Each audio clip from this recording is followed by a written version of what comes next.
I've been a climber since I was 16 years old, so that's nearly 30 years now, and it's always been, the biggest passion in my life, and I've always loved climbing indoors and outdoors and in the mountains. Certainly learning to climb again after the accident was very different, not because of the physical differences, but because there was no one else doing the same thing. There was no one else learning to climb without hands and feet. So I was having to make it all up as I went along, and I was having to learn. Everything was new, and everything presented its own challenges.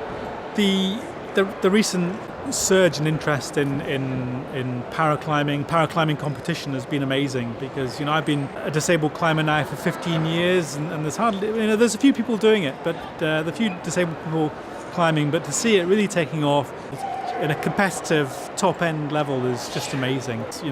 Why I was so keen to organise a competition like this. As a disabled person, I don't think I really consider myself disabled. I'm just me with removable parts.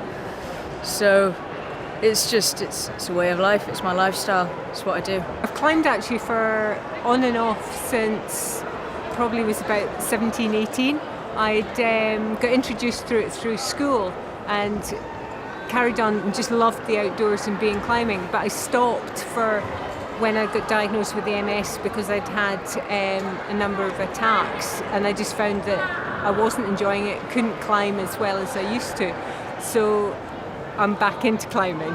Female paraclimbing has grown massively over the past couple of years, and I think it's reached the point where men and female are equal as paraclimbing. But because it's growing as a sport, it's getting easier for people to come and try and have a go, as there is other female climbers and other female paraclimbers making a big difference in climbing. And it doesn't really matter what disability you have, it doesn't really matter what gender you are. So if you would like to try paraclimbing or climbing if you're not disabled, then it's something that you can come and try, and something that you can really learn to love and enjoy. The impact we're having as females and paraclimbers on the climbing community, we're opening people's eyes to what's possible, obviously.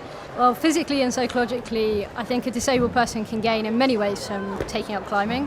For instance, for somebody like myself, I have an incomplete spinal cord injury, and I've kind of gained a lot more strength from being a climber, particularly in my hands and my arms, so my everyday life transfers and getting about in my chair has become easier. For an amputee, balance, core strength, which is really important for everyday life. So there's a lot of throw over to everyday life. For somebody who's visually impaired, coordination and communication skills can be honed when improved climbing. And then, therefore, climbing can have a massive impact on the rest of your life. And psychologically, it's a really good kind of motivator. You test yourself every day, so it's a really good way to kind of pitch yourself against yourself, not against anyone else. And push the boundaries of what's possible, which then throws over into everyday life and pushing yourself in everyday life.